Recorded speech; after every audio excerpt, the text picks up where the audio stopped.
universe is calling you. The universe is calling me. It speaks both day and night. It's full of dark and light.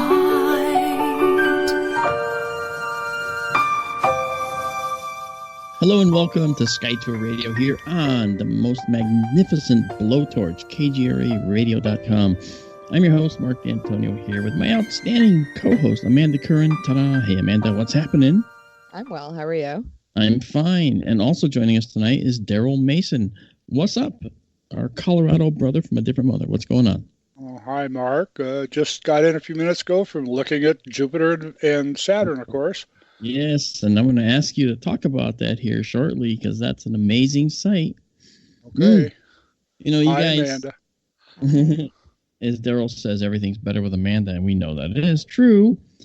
So, I got to tell you all, the other night we had a Sky Tour live stream where we saw Jupiter and Saturn in the same field, and that's a little teaser for what Daryl's going to talk about shortly. But if you're really interested in seeing these kinds of sights, please subscribe to Sky Tour live stream, which is the companion stream to our radio show, Sky Tour Radio, here on KGRA.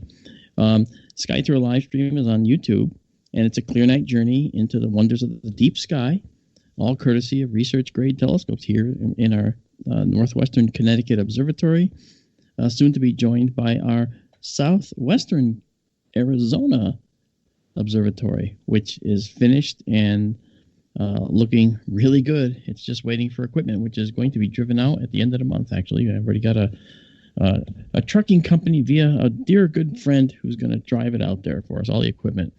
So in Sky Tour live stream, you ask, what is it? Well, we have a live set of telescopes in these observatories, and they take you on a beautiful tour of the night sky, and you see things live. And, being an astronomer, this is what we sound like. We take you, Daryl Mason's usually with us, and Amanda will also join us quite a bit, actually, and we're the happy trio that loves to do Sky Tour live stream with you, and we'll take you through a tour of the night sky. You get to see and hear about things, and Amanda usually asks the questions that people are thinking. She's really good like that. So, and she doesn't think they're good questions, but they're always good questions. Oh, thank you. Of course, it's always true. So, within Sky Tour live stream, we've looked at clusters, which are like glittering jewel boxes. We've looked at nebulae, which are stellar nurseries where stars were born and where the sun was born at one time in a stellar nursery, just like the ones we see in Sky Tour live stream. And we see these periodic interlopers to our solar system, the comets. Absolutely amazing. So clearly, there's a lot to offer. And the Arizona desert is going to offer us an even more splendid, if not astonishing sky. When you're there, when we put up the observatory pad, I stood on the observatory pad that day after it was already poured. Concrete cures fast in the desert. And I took photos from that pad that night. And I just could not believe how beautiful the sky was. Obviously I could believe it because I put this observatory out there, right? Well, this sky, it was so dark that you could literally get lost trying to find the brightest of constellations. It was actually hard to see the constellation stars because of all the other stars that were getting in the way. What a good problem to have. And Sky Tour Livestream West, that's going to be about 60 miles west of Phoenix in the Sonoran Desert, and it's at about a 2,000-foot altitude. It's going to bring us those views. And Sky Tour East here in Connecticut is still going to be around, but we're going to actually put test equipment that we're going to put out into the West here. So you get to see all the latest and greatest technology and new stuff we're planning on installing out West. You'll see it here first. So it's going to be kind of cool. So I think you guys should just subscribe to it. It's Sky Tour Livestream on YouTube. Come along. It's free, of course. And we make all the photos and video that we take is all available on the SkyTour Livestream Facebook page, set up by our one and only Amanda. And she was nice enough to make me able to write to it as well, which is good. She gave me permission. So I think it's kind of cool that we have all this available to you. We put up the raw files just right out of the camera so you can experiment with them as well. I have several people, in fact, that ask me for all the raw files so they can do their own image processing on them as well. So it's a lot of fun. And if you don't know what image processing is, come along. We'll teach you. So it's fun for people of all levels in astronomy. And if you have no level in astronomy, you'll still be entertained, as the many comments I get often say. So join us on SkyTour Livestream on YouTube if you get a chance. Now, SkyTour Radio does have a call-in line, but I unfortunately am not sure how we're going to handle the call-in line, but I will let you know after the first break. But the phones won't be answered until we start actually saying that we're going to take calls, all right? So as of now, don't call in, all right? So now, I wanted to mention something before we get into SkyTour Radio tonight, and that is we have the end of an era. Commander Cobra had his last show tonight. And Commander Cobra is a very good friend and a superb on-air personality. But he's chosen to move to other opportunities. I suspect, I don't know exactly why he's leaving, but probably because of work. He actually has quite a busy job going all over the place. So it is his last evening, and Amanda reminded me, which I didn't forget this, Amanda. I had stored it in my mind and didn't remember until you mentioned it. It's like, oh, of course he did this. He gave us an hour of his time, and he moved his time willingly so that we could have the 8 to 10 time slot. And that was really quite a magnanimous and special gesture by our friend Commander Cobra. But we want to wish him the best in moving on to wherever he's going. And I'm sure I'll hear from him relatively soon because, as I said, he is a friend. So for that, I salute Commander Cobra, as does Amanda and Daryl, of course. Amanda, do you have any stories you want to tell about Commander Cobra at all? Well, unfortunately, I don't know him as well as maybe some of our listeners, or I know our producer, Bill, is a good friend of his, and I was tuned into Commander a little earlier and talking about Race Hobbs, another producer here, and all the support he got coming into the show. And I know he had such a following, and people that listen to him absolutely love him. He's just a true gentleman, really nice, intelligent, funny, friendly person that everyone seemed to really enjoy. And to make that sacrifice to switch his long time, highly followed show an hour, just for a newcomer to try to fit in was beyond generous. And I've heard rumors about why he might be leaving, but nothing I feel comfortable sharing with on air. But whatever it is, I hope the absolute best for him and his future, for him and his family. And I was lucky enough to do a few panel shows with him, and just a class act all the way. I think that's all you're going to hear from people about Commander is class act all the way. So all the best, Commander. We are going to miss you. Please come back and visit KGRA often. I know you'll always have a home here. So, of course he will. Of course he will. And he knows my number. He can always call as well. And didn't he join us on a SkyTour live stream like when we first started? Wasn't he like our first official guest? Our first official guest on SkyTour live stream when I was actually out in the dome doing this. If people remember, I've converted the dome to be fully remote so that I don't have to go touch anything except the dome itself, because I don't have a moving dome for very deliberate reasons. It's too much work for too little return on this particular thing. But he joined us on SkyTour livestream. It was one of our very first episodes. I know that for a fact. Yeah. One of our very first. And he actually interviewed me on his show. I mean, he must have been desperate for guests and hard up for someone to come talk to him for a while. But I was nervous. He made me feel very comfortable. Just open and honest. I could ask him questions during the show. And it was just a fun time. And he's going to be missed for sure. He is going to be missed. Yep, you're absolutely right. You're absolutely right. But you know what? It is what it is. And, for whatever reason he's doing what he has to do, then, more power to him, So, moving forward, and Daryl had asked me earlier also about whether I heard the news about Proxima Centauri, and I did. And we're going to talk about it tonight, Daryl, just so you know. But before we do that, Daryl was also relating how he had just come back in tonight from viewing this beautiful conjunction where Saturn and Jupiter are getting closer and closer, which is going to be tomorrow, where they're the closest. But for all intents and purposes, there's a lot of people that may not see too much of a difference between tonight and tomorrow. But, it's going to be beautiful tomorrow anyway. But Daryl, I want to hear what you saw, man. So take it away and tell us what you saw. Okie dokie. Hello, everybody. I have been watching Jupiter and Saturn coming together for the last 10 years, believe it or not. It's a long story. I'll try to keep it as short as I can, but you try to fill you in on the ins and outs of what's happening up there. Jupiter and Saturn will be in conjunction tomorrow at their closest. Unfortunately for us in the United States or North America, it will happen during daylight hours, actually, when they'll be at their closest and not be visible unless possibly you get it in a telescope, a tracking telescope.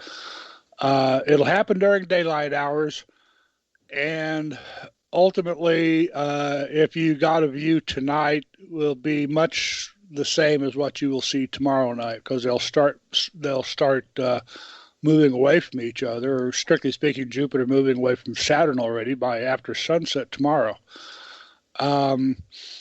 It's a beautiful thing. They're so close together right now that these old eyes are having a hard time separating the two. They're that close. I've been using binoculars to view them, and tonight Saturn was just above Jupiter. And in binoculars, I could see one or two moons of Jupiter just to the lower right of the planet. And it just made for a beautiful view. It was a beautiful sunset here tonight. Really colorful clouds, but the clouds were hindering the view somewhat. As far as the mechanics of all this go, Jupiter takes 12 years to orbit the sun, 12 Earth years. Equals one Jupiter Jovian year, and Saturn takes 29 and a half Earth years to orbit the sun. And what this boils down to is Jupiter, because it's closer, moves faster across the sky than Saturn does. It spends 1 year at each sign of the zodiac, rather stately procession, and Jupiter catches up to Saturn once every 20 years. It's called a great conjunction because it's so rare. And sometimes these great conjunctions, they really do come really close together. This conjunction that happens tomorrow is the closest since the year 1623, when Galileo was still alive. I have seen other numbers out there, 1202 AD, I think, and some others. But the one I've seen most often is 1623, so that's the one I go with. When they come really close together and are still well visible to us on Earth, is a rare thing, and it's a great conjunction. This will only happen 3, maybe 4 times in a person's lifetime. And they're not always suited well for us to see them when they do. And this time it is, again, the best in hundreds of years. And I would strongly encourage people to go take a look. Tonight is too late if you're in the eastern half of North America. They have set already. They're probably setting about now from where I am. If you're on the West Coast, you still have an opportunity to look tonight. Otherwise, tomorrow night's going to be it. when the moment Jupiter is actually in conjunction with Saturn nowadays is considered to be when they occupy the same line of right ascension in the sky. You might have heard Mark or me talk about right ascension before. Right ascension and declination are analogous to the lines of latitude and longitude here on Earth. Right ascension being analogous to longitude, that is the line running from north to south, and declination being the line that runs from east to west, being analogous to latitude. So at the moment that Jupiter occupies the same line of right ascension as Saturn is when the actual conjunction is considered to happen. As far as just looking at the sky, though, well, they've been in conjunction, oh golly, all year. It was fascinating earlier this year to watch them. Last year, Jupiter was in the constellation Scorpius. This year, he moved over to Sagittarius, where Saturn has been lazying around for a couple of years. And they were drawing closer and closer together. And before opposition happened back in July, I think it was, they were just a few fingers apart in the sky, finger widths at arm's length. And Mark and I talked about this at the time. I may have mentioned it on Sky Tour Radio or Sky Tour live stream, I think. The most interesting thing happened, and I was dumbfounded at first, and then it was obvious what was happening. After watching them draw closer and closer together for 10 years, back before opposition, Jupiter started moving away from Saturn again. It started moving from east to west away from Saturn. And that just knocked my socks off. And then I thought about it, well, and this is where it's called retrograde motion, where the planets move backwards in the sky as opposed to direct motion when they move west to east across the sky. It became obvious that we were seeing parallax happening right before our eyes because Jupiter is closer to us than Saturn. As Earth was revolving around the sun and catching up with Jupiter and Saturn before opposition when they were basically closest for the year, Jupiter, and to a lesser degree Saturn, appeared to start moving backwards in the sky, and that motion was actually us catching up with them. I've often used the analogy of driving down that big highway in the sky, and a big sweeping left-hand curve, and the sun is down in the center of the curve. We're in the third lane over from the left.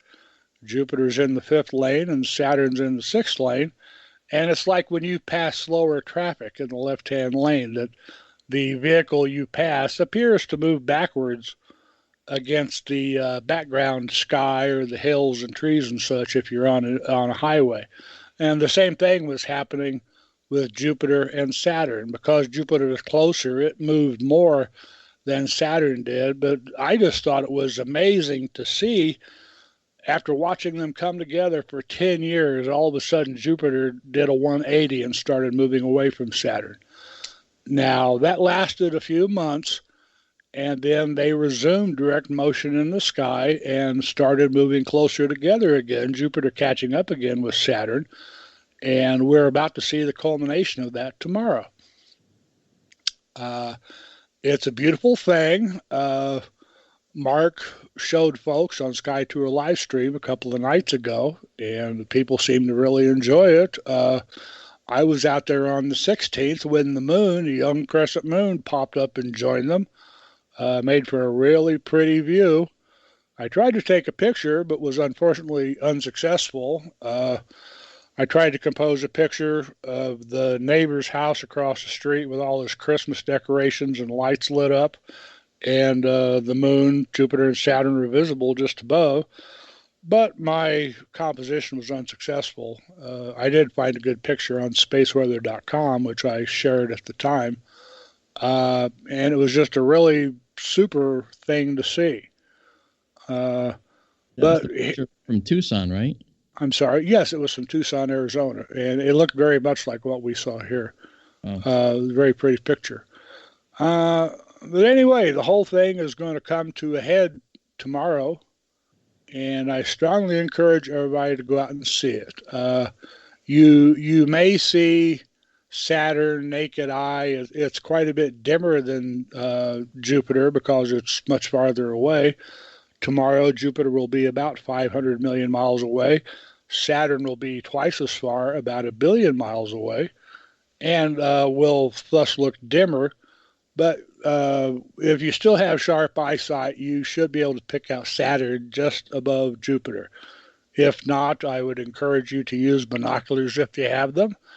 And if you have a telescope, they will fit in the same field of view. It won't be a great view because they're both so close to the horizon. You're looking through a lot of murky air, but you can fit them both in the same view of the telescope. And really, this is the sort of thing people use to measure their lives by. I strongly encourage everyone to go out and take a look if your weather cooperates. You want to go out and look. You might see them as early as 5 p.m. Certainly, you can see both in binoculars by 5:15, and both should be well visible naked eye by 5:30. And they'll be going away by, depending upon your neighborhood and what might be close to the horizon for you, they'll probably be vanishing by 6 at the latest by 7 p.m. Yeah. So I really encourage everyone to go out and look. I'll tell you this, Daryl, if it's clear tomorrow night, we will be streaming this conjunction. And we did it the other night, as you referred to, it was actually less than the diameter of the moon that they were apart. And we later looked at the moon, which is a beautiful waxing crescent. And we saw the moon progressively get worse and worse and worse as it got lower to the horizon, just as you were alluding to. The atmospheric turbulence, when it's lower to the horizon, you got to remember Earth is curved, and we're looking through this long arching atmosphere, and then through all that, the moon or Jupiter or Saturn. So the more atmosphere that we look through, folks, the worse the images look. However, you can't take away the beauty and spectacle of seeing these two planets this close in the sky. Absolutely. So, as Daryl says, you don't need a telescope to see this. This is one of those rare things where you just have to look up in the sky and see it. And it's going to be in the southwest at sunset. It's going to be just in the southwest. And you look to the southwest, and you're going to see Jupiter first, most likely. And then right above it, you might see Saturn. And it depends how dark your sky gets. But as it gets a little bit darker, you'll see it. Now, with our telescope, if you actually look at Jupiter and Saturn, or we just steer the telescope to Jupiter, which we can do that in the middle of the day and see Jupiter, because Jupiter is bright enough to be seen during the day. And it'll be kind of cool to see if we can see how long it takes to be able to view Saturn as well. Mm-hmm. How long after sunset it takes before the telescope can see Saturn. So if it's clear, we're going to do that, just so you know. And that's on Sky Through Livestream. And Daryl, fantastic, recap of what that looked like today. This was tonight you went out, right? Yep. I've been going out every clear night, which we've had a good run of weather lately. And the last few nights, Jupiter and Saturn have been closer than the diameter of the moon. They were very close tonight, and they'll be about the same or maybe still a little closer tomorrow night. Fantastic. I just think it's beautiful and really something to see and remember. Oh yeah, I have no doubt. And looking at it, it's kind of funny. Growing up, I quickly said, I'm just bored of the planets. I want to see stars and clusters and nebulae and stuff like that. But then something happens. Something happens where the planets align, and I wasn't following it as a kid too much. But when it would happen, I would go outside and go, what is that?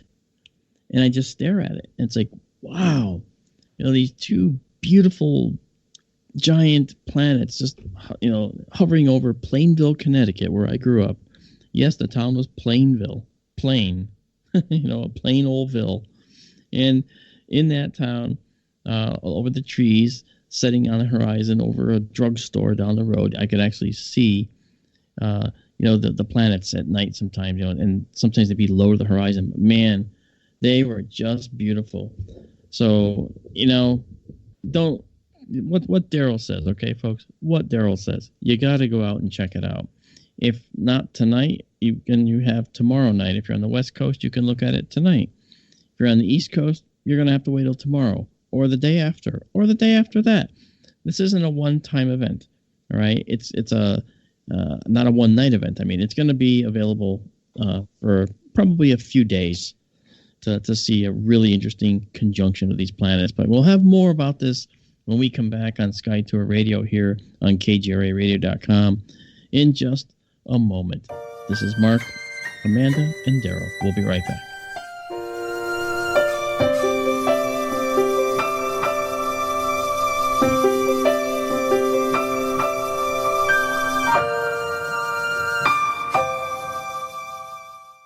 I'm getting older and noticing that my body just doesn't work as well as it used to. So I like to keep fit as possible by hitting the gym a few times a week. Recently, I started having a nagging bicep pain and it got so bad I couldn't even lift the weights. When I was complaining about it to a friend, he told me about Angioprim. He said chelation helps remove toxins, heavy metals, and cholesterol in veins and arteries that may cause blockages. You know, after just 1 week of taking Angioprim, the pain was gone and now I'm back in the gym full strength. Scientific research proves the active ingredient in Angioprim has superior oral chelation action that helps promote cardiovascular health. So to learn more, go to angioprim.com. That's ANGIOPRIM.com or talk to a trained consultant. Call Angioprim toll free at 945-882-7221. You'll feel better with more energy. That's 945-882-7221. Or go to the website angioprim.com.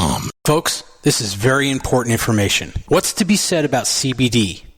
AncientLifeOil.com. Our CBD is made from hemp and has 0.003 THC, which means this wonderful product won't get you high, no matter what amount you take. What does CBD do for the body? My hands are tied. But you can Google CBD benefits and be astounded. When you're finished reading, you'll want to log on to AncientLifeOil.com. That's AncientLifeOil.com and purchase. Life is good when you feel good. People are tired of pain. People are asking for non-GMO organic products to help them with, you fill in the blank. Legal in 49 states, and again, our CBD is made from hemp. Ancient Life Oil is about helping people one by one by one. If you wonder how good the product is, the CEO takes it every day without miss. AncientLifeOil.com. That's AncientLifeOil.com. Have a great day. Permanent industrial glue impossible to remove?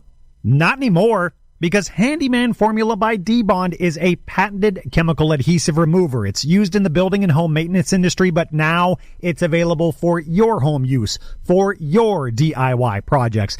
Unglue stickers, silicone rubber, labels, price tags, flex tape, weather stripping, carpet glue, wood glue, liquid nails, even 3M 5200. And it dissolves graffiti. Yeah, graffiti. Handyman Formula by D-Bond works, and it's safe to use on most surfaces. No need to call a professional. Don't get out the pliers and blowtorch.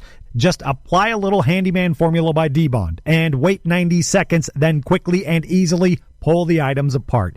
Get unstuck. Visit DBondHandymanFormula.com. That's DBondHandymanFormula.com or call 561-575-4200. Handyman Formula by D-Bond. Mainstream media's most wanted. KGRAradio.com. Hey, welcome back to Sky Tour Radio. This is Mark D'Antonio with Amanda Curran and Daryl Mason. We are the happy triumvirate that makes up Sky Tour Radio. And we were talking a little while ago, just before the break, about this beautiful planetary conjunction of Jupiter and Saturn. It's going to be in the southwest, closest together tomorrow.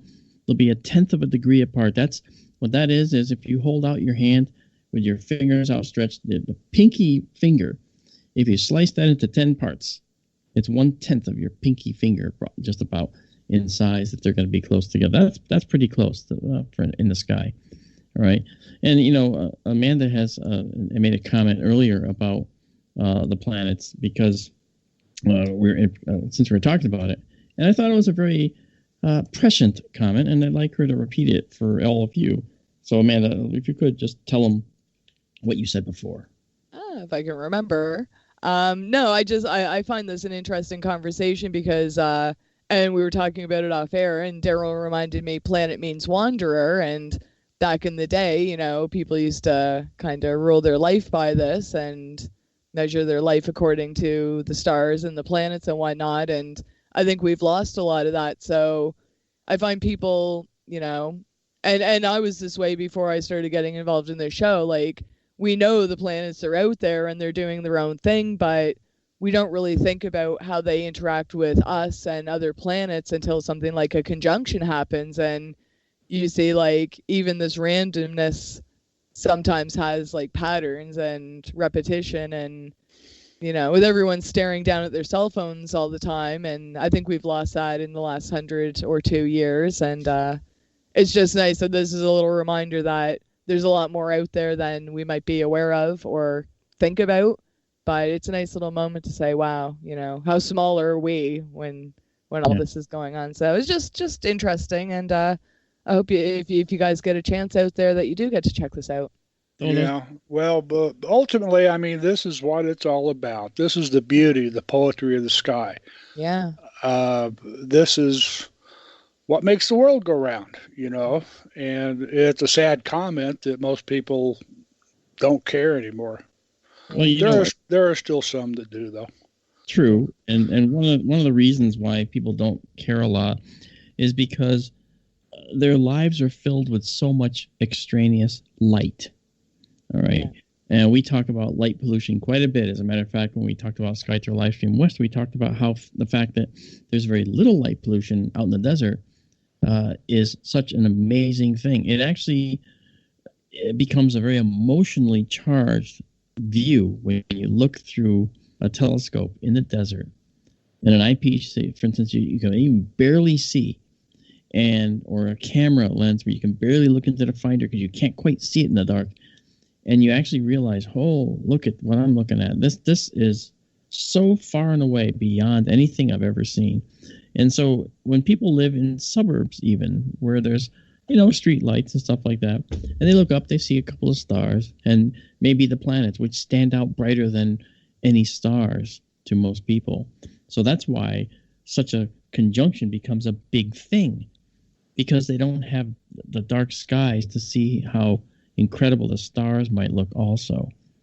I think we'd have a lot more people out there looking up if we had a way to manage the light pollution issue once and for all.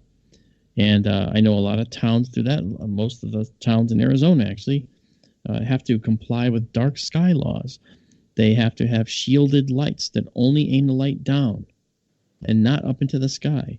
So if you have a sign for your business and you want to illuminate the sign, you cannot put a light on the ground aiming up at the sign. Some of that light is going to spill beyond the sign and go up into the sky. That's illegal. So you have to put the light on top of the sign pointing down at the sign at the very least. See, little things like that. Having fixtures where the bulb is completely recessed in the housing, all right, like a street light. There's these old lights that are on most streets now, and they're called Cobra heads, all right? They actually have that long stalk, and the light bulb hangs down. You see the lamp sticking out on the sides, and usually they're the sodium vapor lamps. Now, those lights are not full cutoff fixtures, but now the ones like here in Connecticut, which is now a dark sky state, incidentally, in Connecticut, the light fixture is recessed up inside of the housing, and the light goes down in a straight conical pattern. It no longer goes out to the side. So now, when you look at my street here, for instance, the lights on the street are still there. The street lights are still there.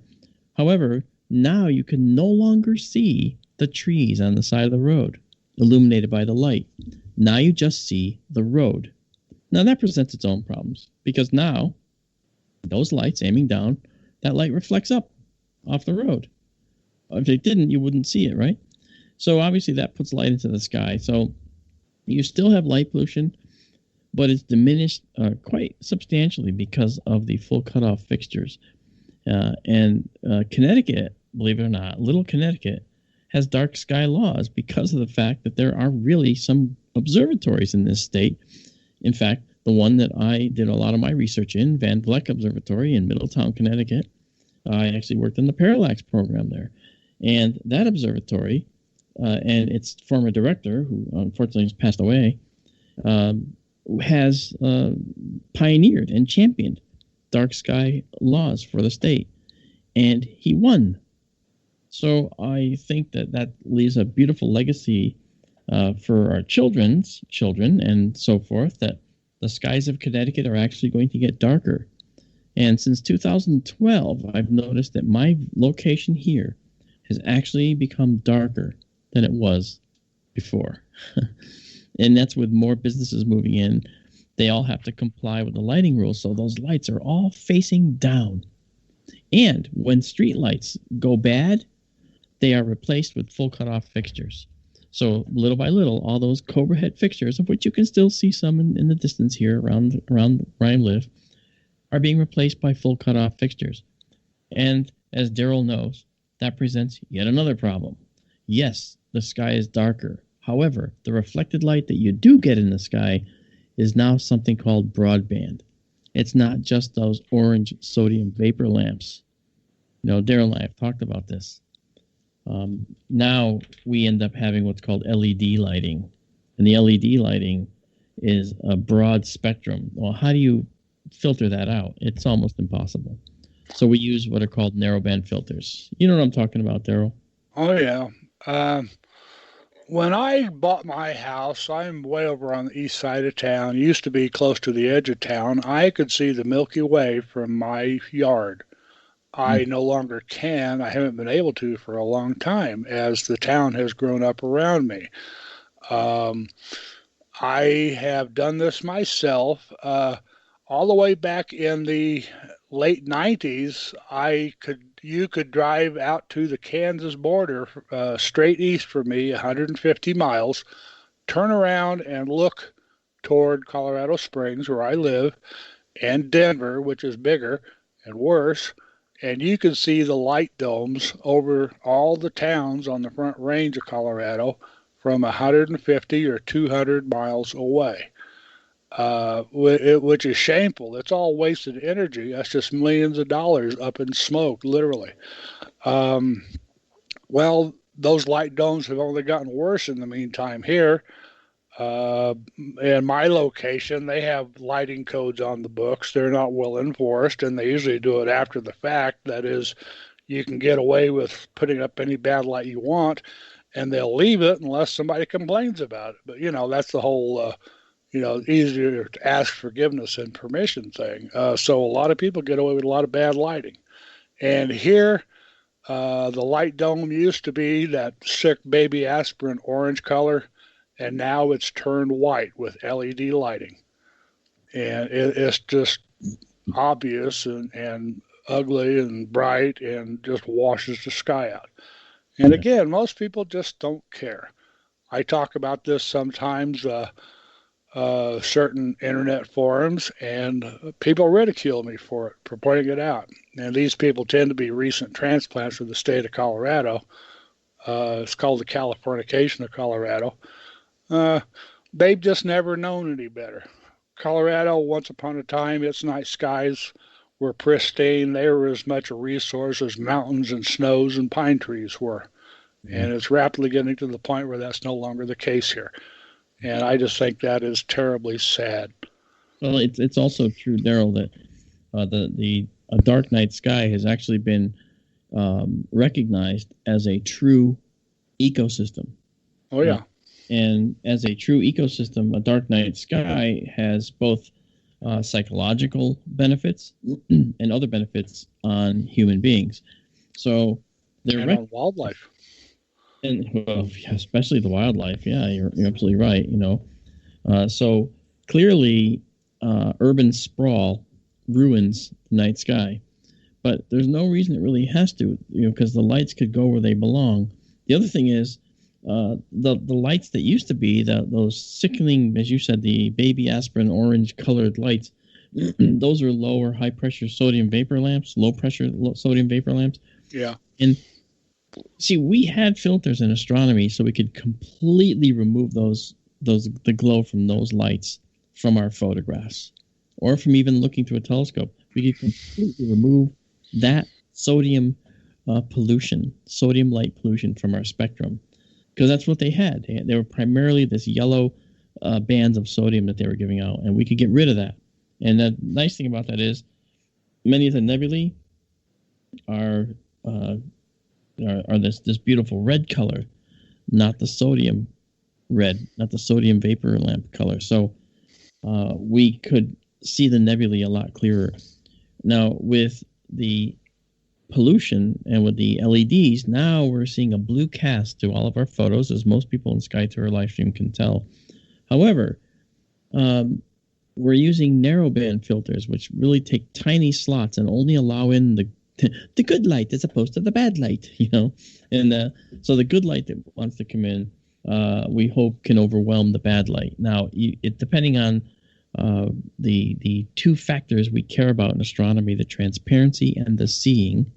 Okay, the transparency and the seeing, you rate them from 0 to 5 each. And if you have a good night where the sky is crisp and clear, then maybe the transparency is high. But if it's a turbulent night where the sky is bouncing around a lot or things are bouncing around, then the seeing is not that good. But transparency and seeing were two factors that I actually cared about. I had to care about them whenever I would start up a parallax program set of photos that I was doing for the observatory.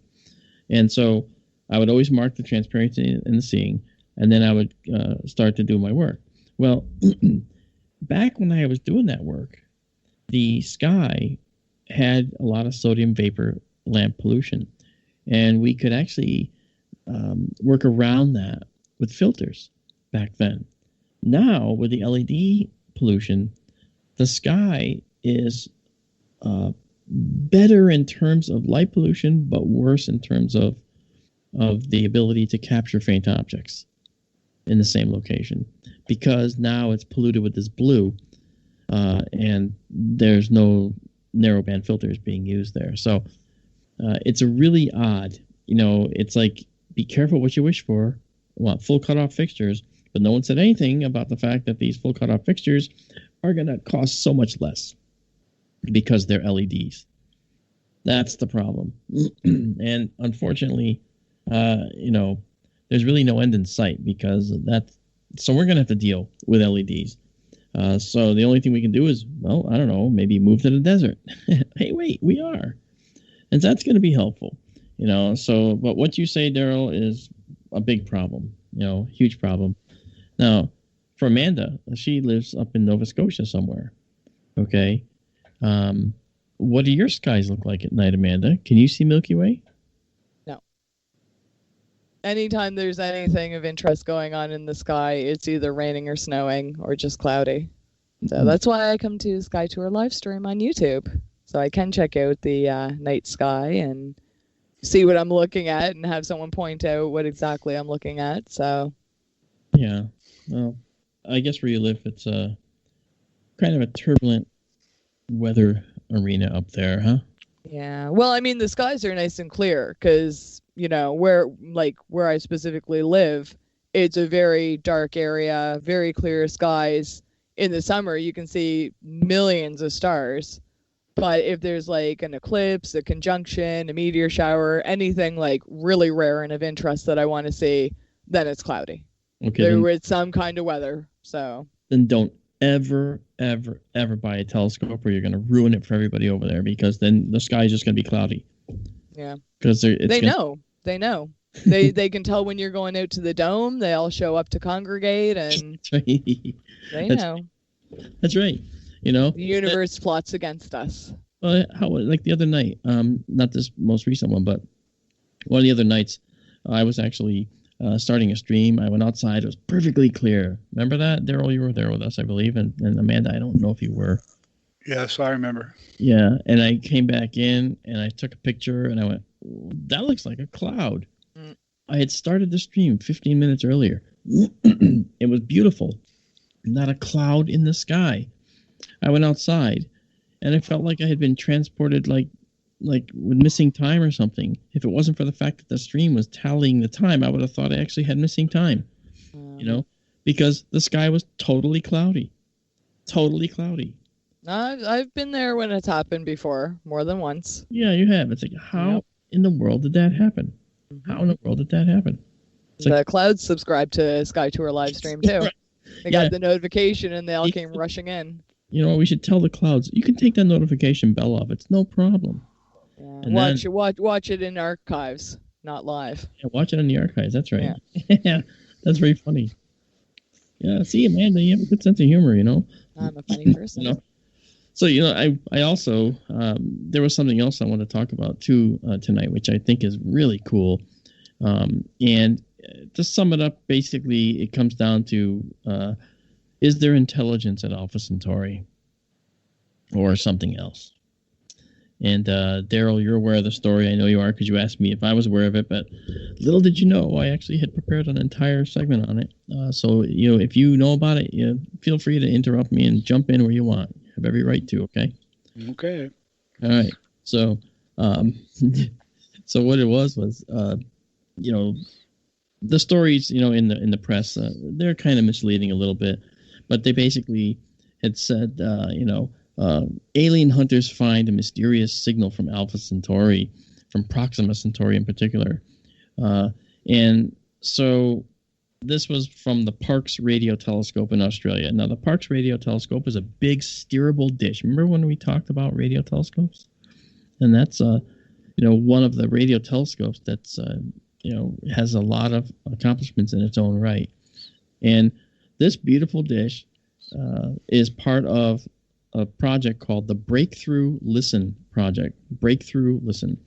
All right. It's affiliated with SETI, the Search for Extraterrestrial Intelligence. And basically, the process is that Breakthrough Listen program is a program to buy time on all the radio telescopes around the world and listen for signs of technologically advanced civilizations. Their signals they're looking for are things they call techno-signatures. The signatures of an advanced species or an up-and-coming species. For instance, out to about 100 and some odd light years, our signals from our first television broadcasts would be considered a techno-signature from our planet. Okay? And so if we think about that, Breakthrough Listen is looking for similar types of signals that are not naturally occurring. Now, Breakthrough Listen hasn't had any candidates yet, and SETI has had copious numbers of candidates through the years, you know, but all of them have been ruled out. Okay, but you know, the thing that matters is that someday we're going to find the one that matters. Okay, and in the news, they're being a little bit conservative about the possibility that maybe there is a potential non-natural signal coming from Proxima Centauri. Now, the reason that Proxima Centauri is such an interesting place is because at Proxima Centauri, which is actually the third star in a triple star system, you have the larger A and B components that are circling each other, and then way farther out, orbiting both of them, is this little red dwarf, Proxima Centauri. And the tiny red dwarf, Proxima Centauri, has a couple of planets around it, one of which is relatively in the habitable zone, the zone where potentially liquid water could form.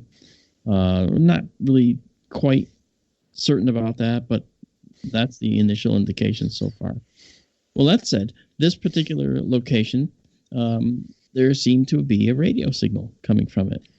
Now, the universe is a noisy place. There's radio signals that you hear all the time and from all over the place. All right, and the thing is, you don't generally hear a very sharp singular frequency coming from any one particular place. That is to say, usually the radio noise coming from other things is more of a broader band mess of frequencies. All right. This one is a very sharp spike, and it happens to be at 982.002 megahertz. Now, that is amazing, because if you think about it, that means to us that when we have an object out there that seems to be emanating at that frequency, at a specific frequency, then it's either one of two things. It's either a human-made frequency that was mistaken, or it's a frequency that actually came from Proxima Centauri. So what they did was they tried to figure out whether it was coming from Proxima Centauri or whether it was coming from something local, that is to say, a human-made thing. And so they used a procedure with the telescope, all right? And, because this 982.002 megahertz is not a naturally occurring radio signal. It's just not, all right? So they used a procedure with the telescope, the radio telescope, called nodding, Nodding, like you nodding your head. And what they did was they moved the telescope a little bit to one side, away from Proxima Centauri, and listened for the same amount of time that they did with Proxima Centauri. Then they went back to Proxima Centauri and listened again. And guess what? In 5 of those recentering processes back on Alpha Centauri, the signal came back. So they confirmed that this signal indeed came from the Alpha Centauri direction. But does it mean that it might not? Does it mean it might not be an obscure satellite? No, it really doesn't. It could still be a potential obscure satellite, but it would have to be the kind of satellite that's sitting in one spot in the sky. We call those geostationary satellites. And this location is not too far from a geostationary position. It's possible, but it's not the kind of thing that is as likely. So honestly, this is really a message to us that something strange could be happening. Now, the team's quick to point out that an obscure satellite or Earth-based transmission is still in the cards. In fact, they say, look, it's a 99.9% chance it's really a human thing caused by a glitch of something. Keep in mind, okay, that the Parkes telescope has had something like this happen before. Okay, the microwave in the break room at Parkes was responsible for signaling a major potential find at one point, yet it was the microwave. And the bleed through the circuitry, it really kind of embarrassing, actually. So lucky I don't work there. However, it's possible that this signal is the real thing. Now, what if it turned out to be a cell phone frequency or something, and someone was getting an iMessage or something, and all of a sudden, this, oh no, we got this weird signal coming from Proxima Centauri, and it was the astronomer's cell phone. Oh, that'd be just terrible. However, it may not be. Right? Keep in mind that this signal also had to pass through a very rigid set of tests to remove known signals produced by human endeavor, and it's still here as a contender, as a possible extraterrestrial techno signal. Okay. If that's the case, if it's a technosignature, we could be possibly looking at the first, would you call it a communication or a detection? Probably a detection of an extraterrestrial species. And it's only 4 light years away, don't forget, Proxima Centauri. So it could have been emanated 4 years ago, right? Not a bad idea. I know we have questions coming in the chat, and we're going to get to those. And Amanda, I'll ask you to hand those over, if you will, in just a little bit here. But I just wanted to keep on going just a little longer. The fact that the Proxima Centauri signal has been detected by the Breakthrough Listen team, okay, they gave it a designation. It's called BLC1. That's for Breakthrough Listen Candidate Number 1.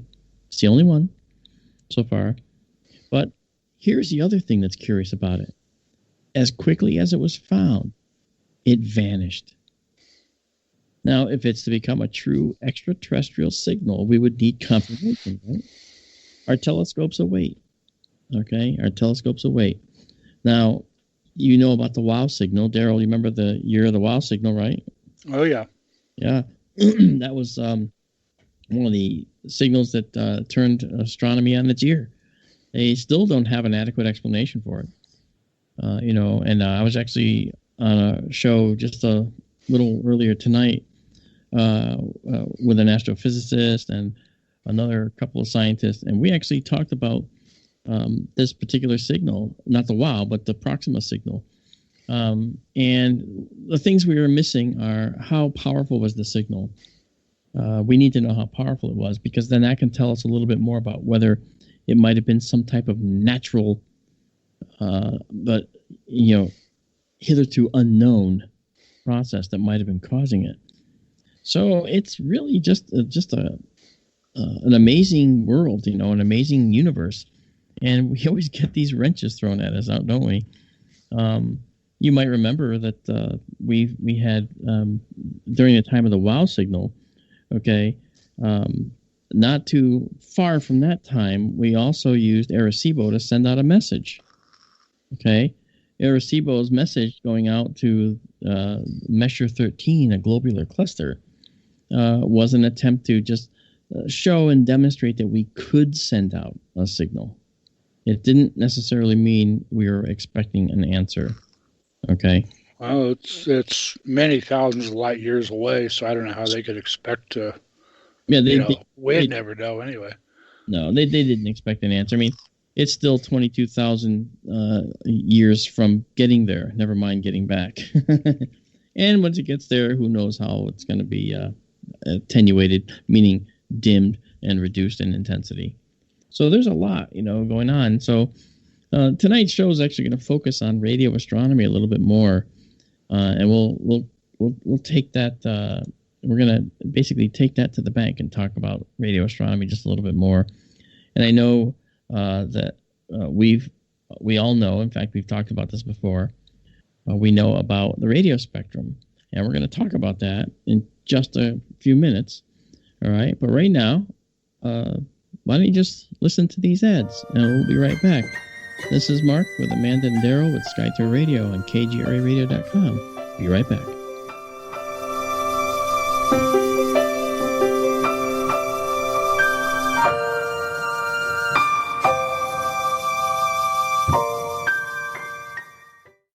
A birthday without her mom, an anniversary without her husband, her wedding day without her dad. These are the days when military families feel it most of all. The loss of their soldier, their sailor, their airman, their Marine, their Coast Guardsman. Families never forget their loved ones lost to war or illness or suicide. Families never forget, and neither do we. We are TAPS, the Tragedy Assistance Program for Survivors. We provide resources, support, and comfort to heal the hearts and meet the needs of grieving military families, all at no cost to them. Your generosity can make an enormous difference in the lives of the families of our fallen military heroes. Our military families need to know they are not alone and they are not forgotten. Show them your support at TAPS.org. The Liberator Rocket Heater will heat your home for free. The highly efficient Liberator Rocket Heater has no moving parts. It's safe and strong, constructed of 1/4-inch steel. So like all things made in the USA, it's built to last. Uses any kind of wood, sticks, even scrap in its gravity-fed firebox. And it heats workshops, homes, garages, outbuildings, industrial areas, and barns. Watch the video of this blast furnace stove in action. Visit RocketHeater.com. That's RocketHeater.com. Welcome to the new KGRA digital broadcasting website, thekgradb.com. Here you'll find great new content, including the KGRA Classics, great shows from our archives. You'll be able to see the show times and information so you can see what show is currently on air. The on-air live button. So just go to this section and you'll be able to hear the show live with exceptional sound quality. We also have the Vault section. Make sure to subscribe to get access to great content and special features. We have the make content for our latest news and events, so make sure to sign up and you can be part of our forum. So make sure to check out the new KGRA digital broadcasting website, the KGRADB.com. We look forward to seeing you there, and we hope that you enjoy the new website.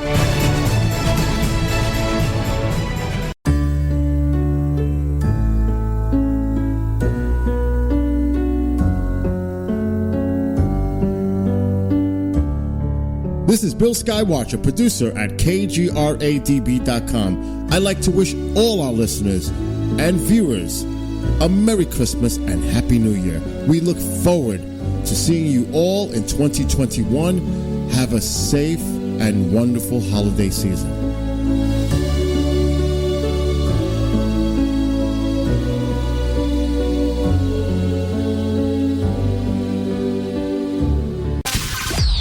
Listen to us, and we listen to you. And so does the CIA. KGRARadio.com.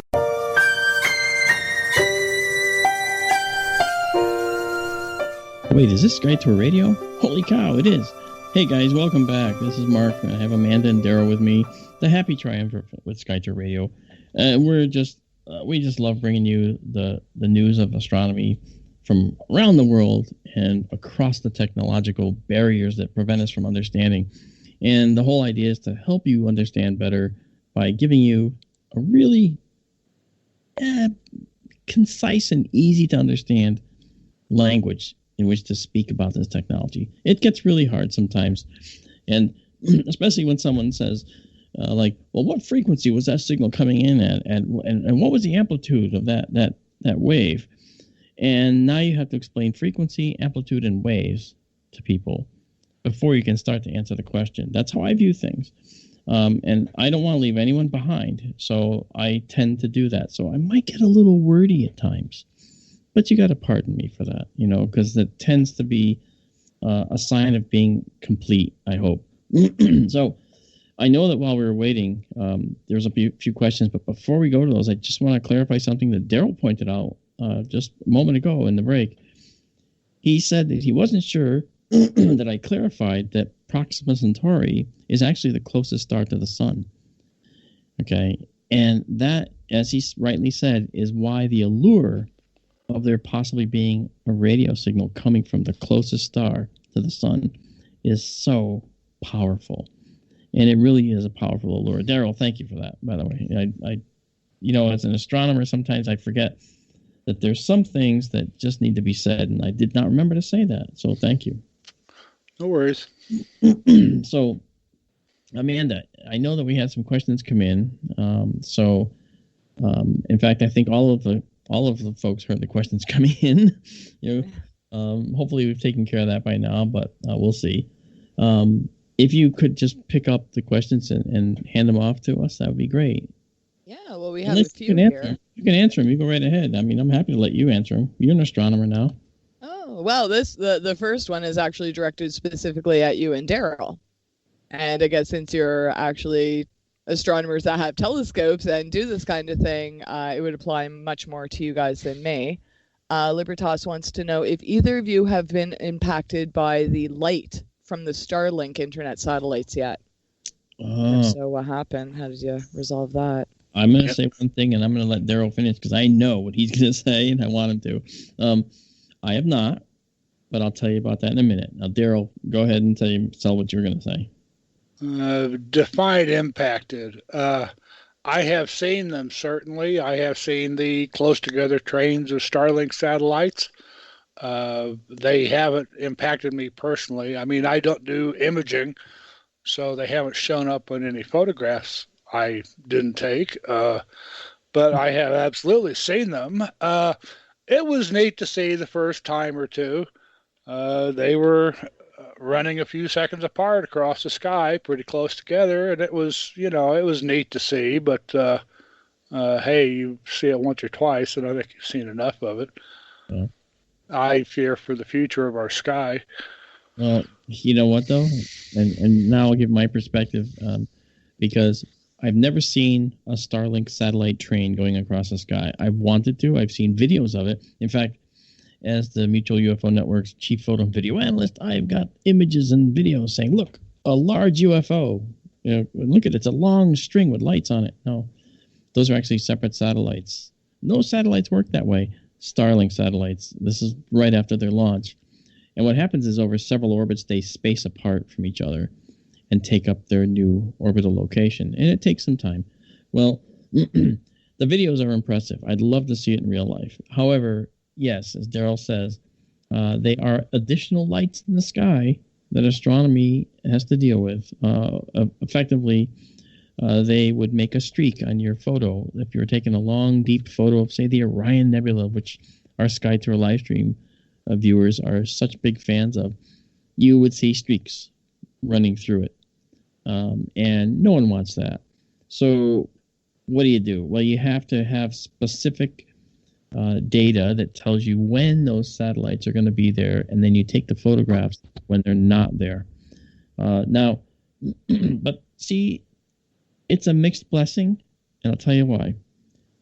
SkyTour Livestream West is in the Sonoran Desert, and that observatory currently has satellite internet. Okay, now that's HughesNet.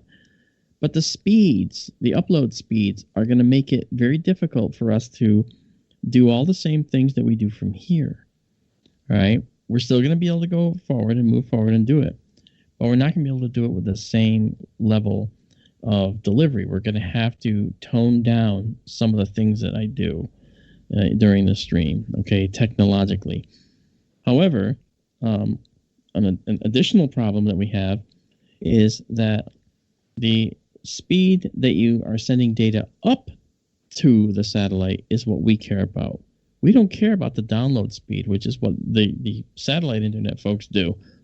We don't care about download. We only care about the upload because we're streaming out of the observatory up to the sky, to the satellite, and then off to you all. So it's the upload speed that we care about. And that upload speed from the HughesNet is at most 3 megabits per second. Now, what does that mean? It means it's slow. It means it's slow, okay? Here we have 10 megabit per second upload speed at SkyTour Livestream East, and that holds its own. It'll be 3 times slower or more initially. However, here's the mixed blessing. We are in the beta program for Starlink.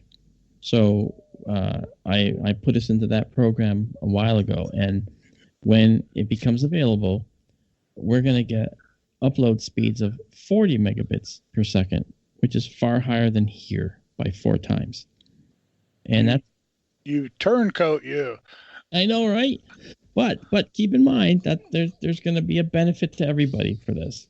Turncoat. I don't want to be, but it's really all we have. Maybe he'll juice you up a little more if you give him some free advertising. Elon Musk, that is. Yeah, maybe he'll sponsor us too. Hey. Okay. Now, the other thing is, if you look at what's going to happen with SkyTour Livestream out there, this is a big roll-off roof observatory space, and the observatory is ready and waiting. It's a big concrete pad with a building around it, a beautiful door created by Tara Deulis, who's a wonderful Arizona artist, and she's smiling right now because I'm sure she's listening. And between her and Marianne Robb, who were orchestrating the building of this building and taking care of all this incomprehensible detail,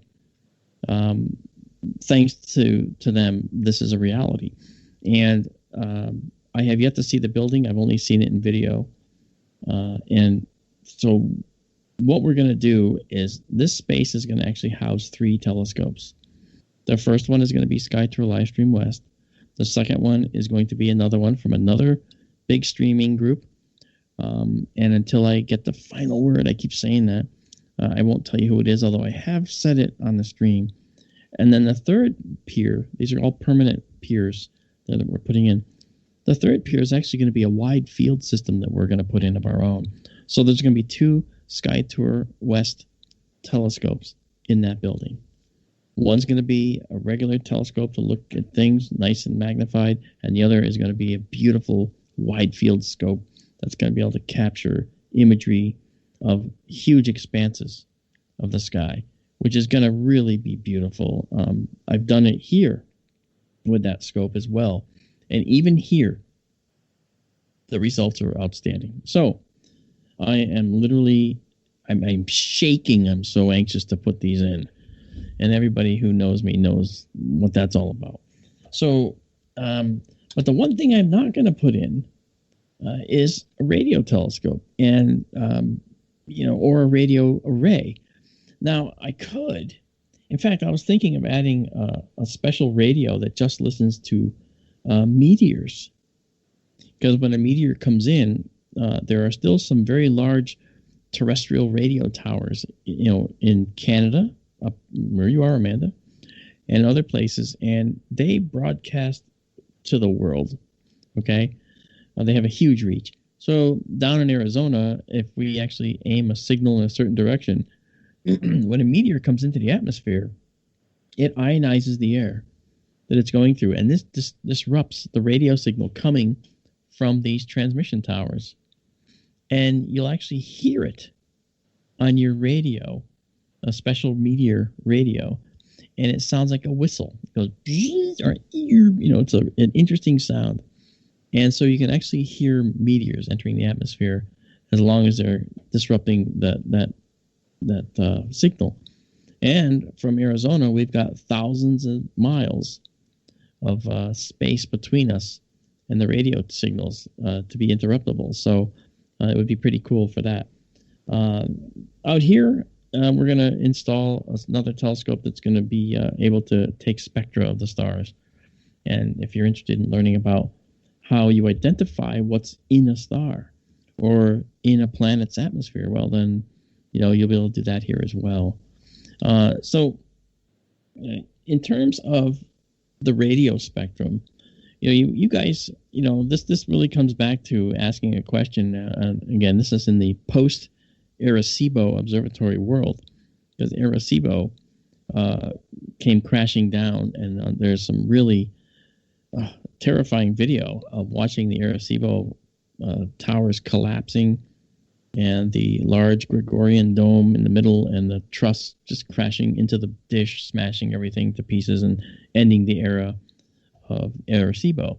Well, that was a very, very beneficial location. In fact, it's those accomplishments of Arecibo that we want to talk about later on.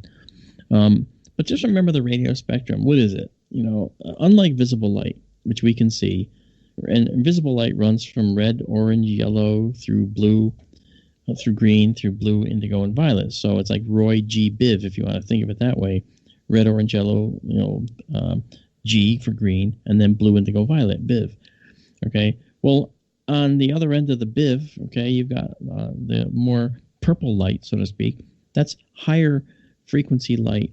All right. Very, very short wavelength, high energy light. Okay. Things like X-rays and gamma rays live out there. Okay. Ultraviolet lives out there first, and then you have gamma rays, you have X-rays. Okay. At the other end, you have past the red end, you now have, and those are longer wavelengths now coming into the red. You have the longer wave light that you can't see past the red end that you can see, right? And that's called infrared, right? We know that as seeing heat waves, right? Well, heat is an infrared emission, okay?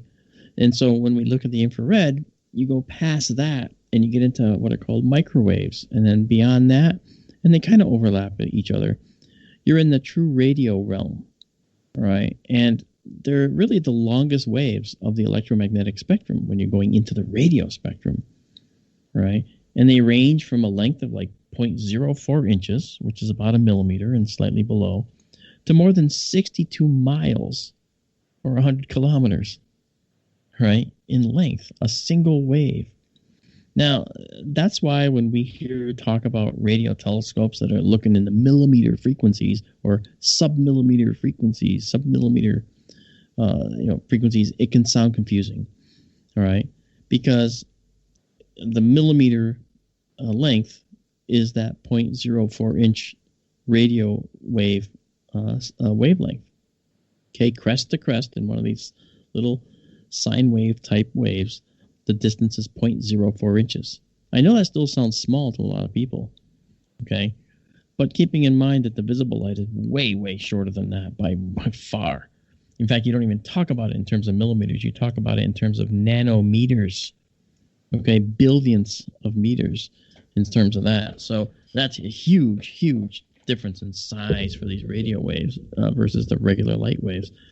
So, if, for instance, SETI and NASA, they look in space using radio telescopes that can look at something called the 21 centimeter band in the radio spectrum. Daryl, I think you're familiar with the 21 centimeter band, right? I am. Yeah, and that's actually something called the watering hole. Okay, the water hole, basically. And there's a reason for that statement. Now, 21 centimeter is actually 210 millimeters.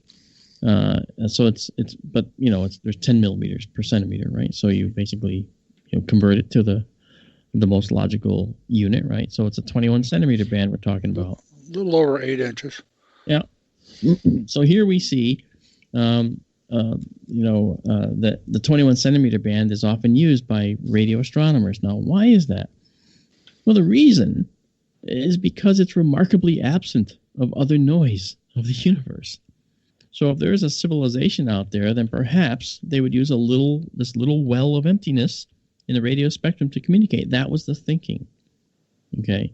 Now, importantly, the line is also associated with hydrogen, which is the most prevalent element in the universe, and water, a substance needed by all carbon-based life to begin developing before they split off and maybe specialize. So that's the radio spectrum primer. And that's where we live. When we talk about the radio spectrum, we talk about that. Now, Amanda, I don't know if you had any more questions, but I wanted to make sure we took care of that before we move forward. We do. We have another one here from Charles. He wants to know, can there ever be a conjunction of Jupiter, Saturn, and Venus? Oh. What kind of conjunction patterns can we have, which can't we have, and why? That's me. I added that part on. Sorry, Charles. You added that part in? I added that last part. Yeah, what conjunctions, like what kind of setups can we get? What are common, what are rare, what can never happen, and why?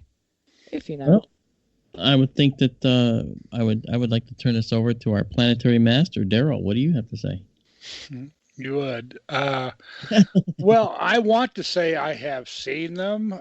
Jupiter with, 3 planets at a time, not necessarily Jupiter, Saturn, and Venus, but like Jupiter, Venus, and another, Mars maybe. I took a quick look when I saw that question. Triple conjunctions, Wikipedia article. They talk about ways that, yes, it can happen, but and they have a couple of lists of them, but none that listed 3 planets together. I want to say I've seen them. Now, again, because Jupiter and Saturn in particular, they come together once every 20 years, you're talking about a relatively rare event. Other conjunctions with one superior planet, such as Jupiter, those are planets farther than the sun than Earth is. With inferior planets, such as Venus or Mercury, they do happen. Those 3 planets in particular, I suppose anything is possible, but it's going to be a pretty rare deal.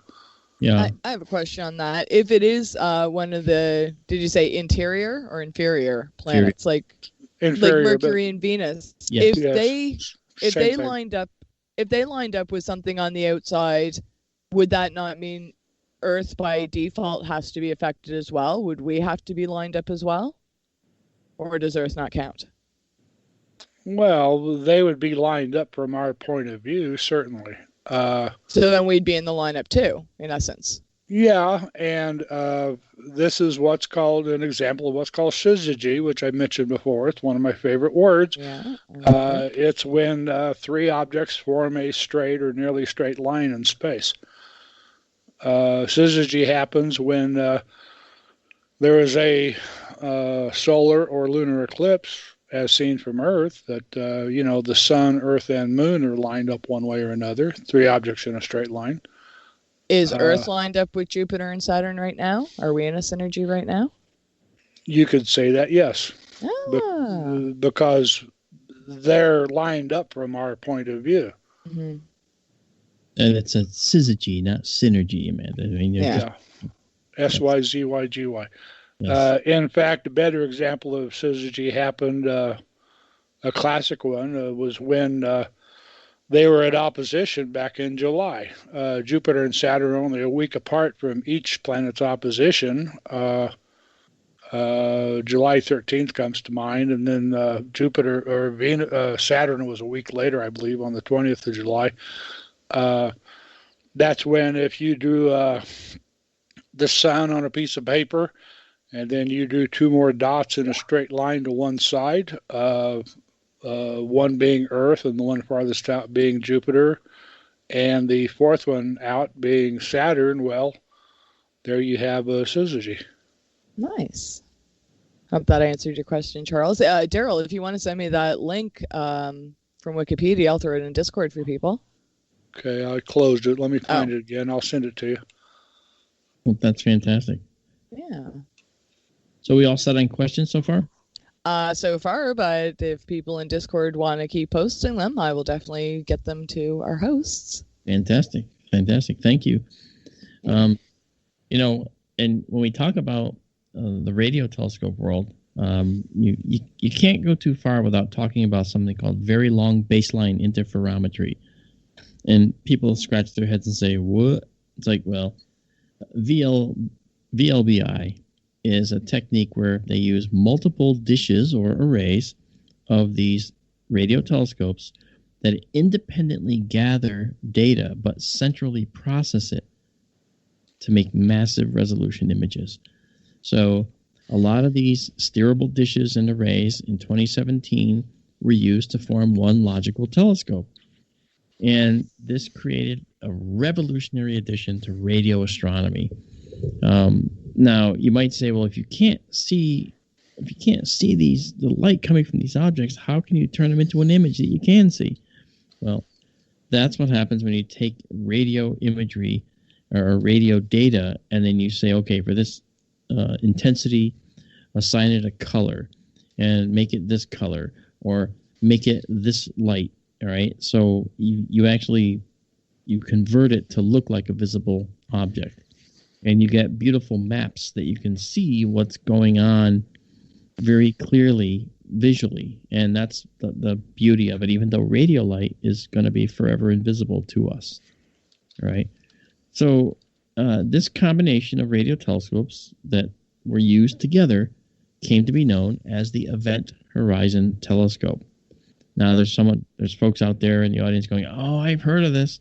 That's right. The Event Horizon Telescope was most famous for that April 2017 image, the black hole lurking in the core of Messier 87, a giant elliptical galaxy that's 54 million light years away. Now, the radio light that the Event Horizon Telescope caught left that distant galaxy 10 million years after the dinosaurs died. Okay, so 54 million years ago. And a little side note, okay, when that light left the galaxy, what was going on here? Well, what was happening here was something called the PETM, okay? The PETM was the Paleocene-Eocene thermal maximum, a time of massive global warming here on the planet. The Arctic was as warm as the tropics, and the tropics were blistering. And it was actually caused by what they think was methane hydrate release in the oceans that ended up creating greenhouse gases, as well as the addition of volcanic gases that were from catastrophic eruptions that were occurring at the time. A lot of species died. It was a smaller extinction than a massive extinction event, but it still was happening here on Earth. And that light that we built the black hole image from left that galaxy when all that was happening here on the Earth at the time. So space is big, very big. And that's something that I think is driven home by the fact that it took 54 million years for that light to get here. So what actually is the EHT, the Event Horizon Telescope? I mean, what is it? It's a coordinated program between multiple and worldwide radio telescope facilities. Now we have a break coming up, so I'll go into those afterwards. But I want to stick around for a moment to talk about this image that we took, that the Event Horizon Telescope took of this black hole. There was some relative physics calculations showed that the black hole was going to have a certain, or should have a certain shape, a look, based on the warpage of the disk that was happening because the light was being bent by the gravitational force of the black hole. Meaning space around the black hole was being bent and light was just following space. Like a car rolling on a hill, following the hills, going up and down, up and down. Why didn't the car go straight? Well, there was a hill in the way. It had to go up the hill and then down the hill. In the same way, if space is the hill and light is the car, well, light follows space. In the same way, the car follows the road and goes on goes up and down the hill. So this particular image that we got was predicted to look a certain way based on how the gravitational force of the black hole bent space, and then how the light would look after being after following the curvature of space that was thus caused. And the results were identical. The relativistic physics was proven correct. Einstein was proven correct, and the world became a better place. So when we come back, we'll talk more about this beautiful telescope and what it's done for us. And it's a bunch of telescopes. But this is Mark and Amanda and Daryl on SkyTour Radio. We'll talk to you in a minute.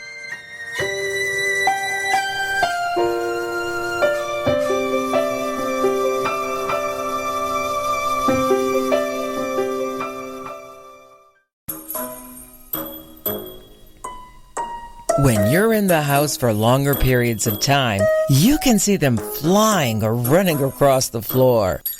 Ooh, yuck. They're unhealthy, gross, and disgusting. Bugs. I loathe bugs. We keep a clean home, but occasionally bugs show up. Well, I found something that is tougher than bugs. Orange Guard. On contact, it kills hidden bugs, including ants, roaches, and fleas. Plus, Orange Guard is a residual repellent. All of the ingredients of Orange Guard are on the FDA generally recognized as safe list. Orange Guard may be used around food, humans, and pets. It comes with a 30-day money-back guarantee. Orange Guard. Available at orangeguard.com, Whole Foods, and Ace Hardware. Please listen. Now is not the time to fear. When your immune system is strong, shields up. You have very little worries. If your immune system is compromised, you're susceptible to all viruses. I say shields up and no fear. Try Heart Love from GetTheTea.com. Heart Love has a special ingredient called allicin. It comes from the healing part of the garlic plant. No garlic breath.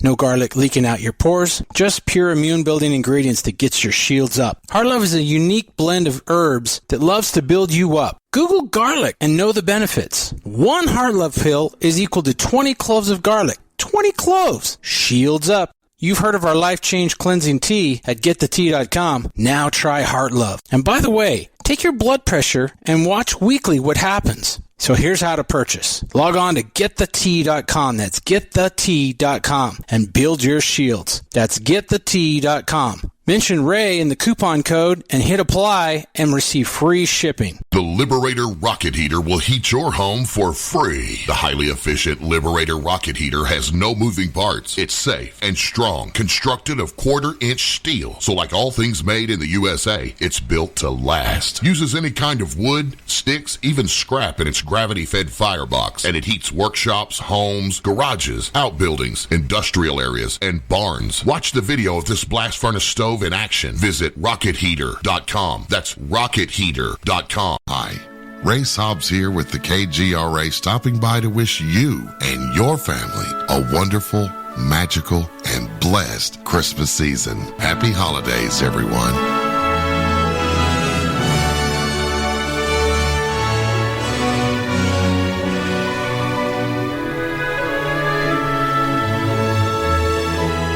Hey everyone, everyone. This is Nick Redfern, and you're listening to Sky Tour Radio with Mark D'Antonio on the KGRA network, and so are the Men in Black. Now you have the inside contact for alternative talk radio. The Planet. KGRAradio.com.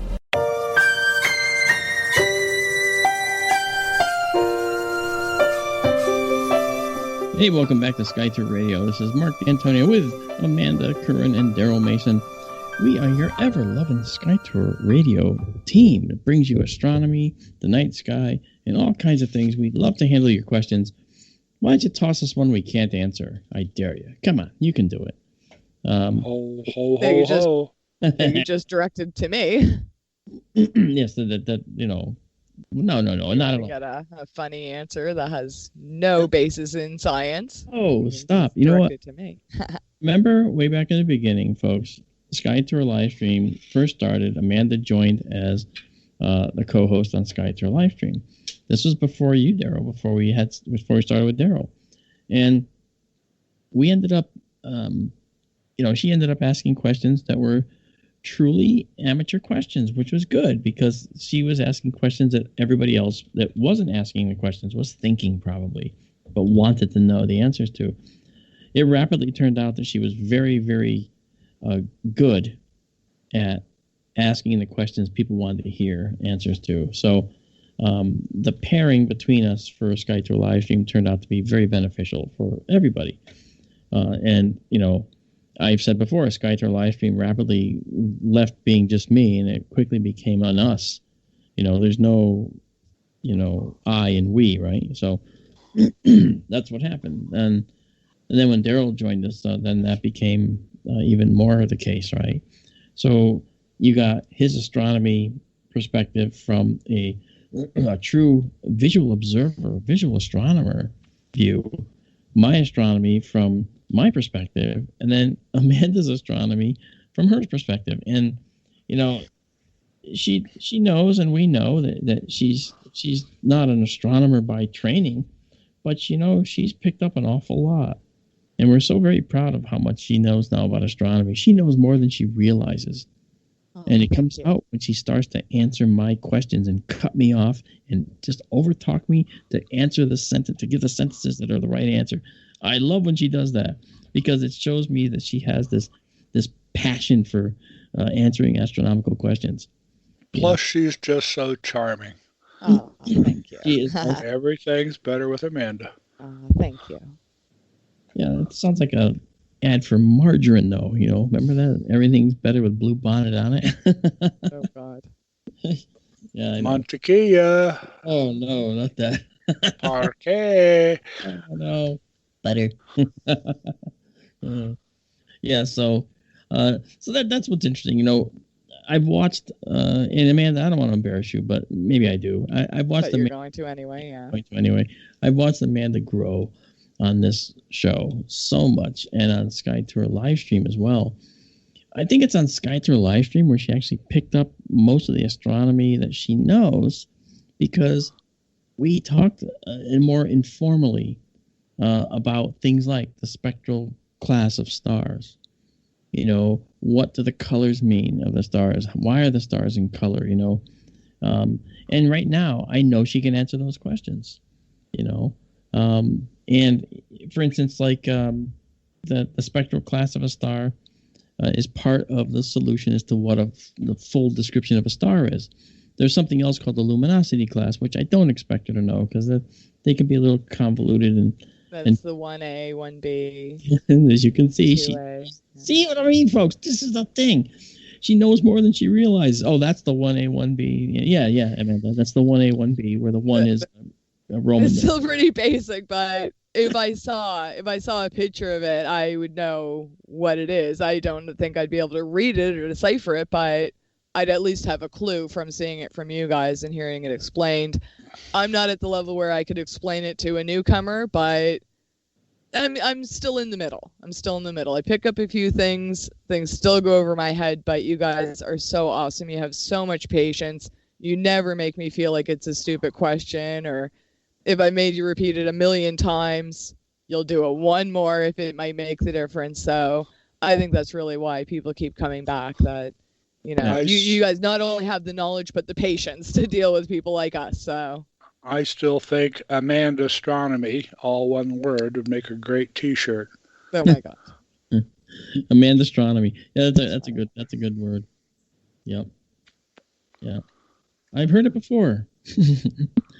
Very cool. And so and the thing that I really find fascinating about this is that, it's not just Amanda that's grown here. A lot of our viewers on SkyTour Livestream, a lot of our listeners on SkyTour Radio have also. I get people writing me, just the other day, I just listened to your show you did, blah, blah, blah. It's like, I never knew that. That was interesting to hear. And I was like, wow, this is kind of cool. I like to know that we're actually making a difference, And with SkyTour Livestream, especially in these terrible times with the pandemic, SkyTour Livestream is the only way people can, go out as a group and see some astronomy. Remember the times when we used to have, we'd all take our telescopes out together. I had they're called star parties. I had a star party right here on our front lawn, right next to the observatory. 35 people out here that came from all over the place and set up telescopes, and we talked, we had fun. We actually were looking at Mars that night, so I had these little Mars candies, not from the Mars company actually, but the little Mars, I called them Mars balls. They were little cheese puffs, but I called them Mars balls. And we painted a rock red like Mars down at the bottom of the driveway so people who had never been here before could know where to turn. And then they come up the driveway, oh, hey, another car. And we finally filled up the yard with cars, telescopes, and people.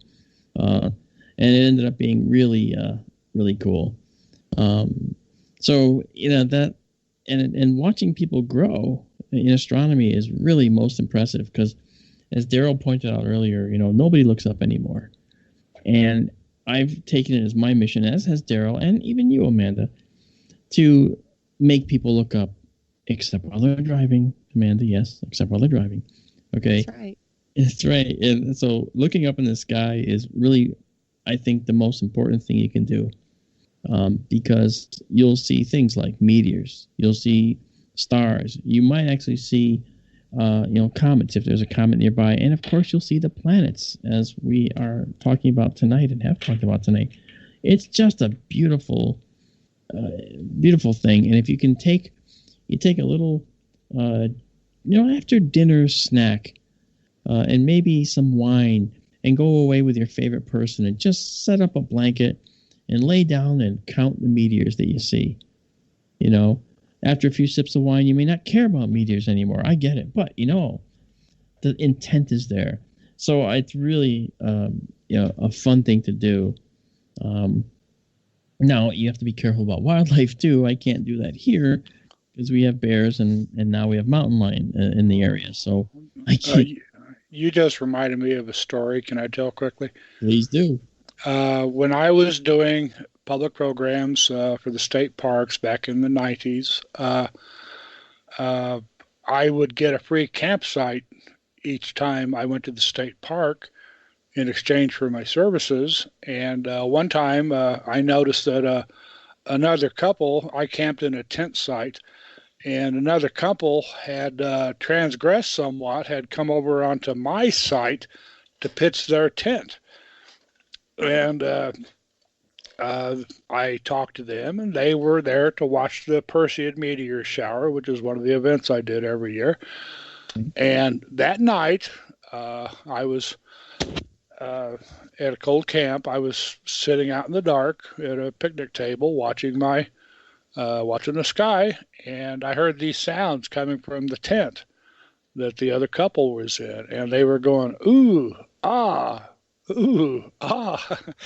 I can only assume they were seeing meteors. Ha ha. And I think we'll all assume that's what they were seeing, Daryl. Yeah. Just leave it at that. Oh, that's funny. They seem to be having a good time, whatever it was. Yeah, yeah. Now, see, in spite of the wildlife, I tend to just go anyway. And little story I can contribute to this is at one point I was actually doing hand guiding of my exposures, meaning I'd have a telescope and I'd get down and I would hand guide, move the telescope ever so slightly with a little hand control, okay, to keep the star in focus, or keep the star rather centered, so that the object I was taking a photograph of in the field would not be blurry. Okay, that's called guiding. Okay, and by doing it by hand means you got to really pay attention. So I went up to what are called the Berkshires, which is a northwestern Massachusetts, mountain range, I guess, or hills, I should say, the Berkshire Hills. And I set up in a field with my friend Jim. And it's always good to go in pairs in case of what's about to be told to you. And I sat down on the ground, got comfortable, and I focused on a globular cluster. It might have been Messier 13, in the Great Cluster in Hercules, as we've called it, and seen it many, many times in SkyTour Livestream.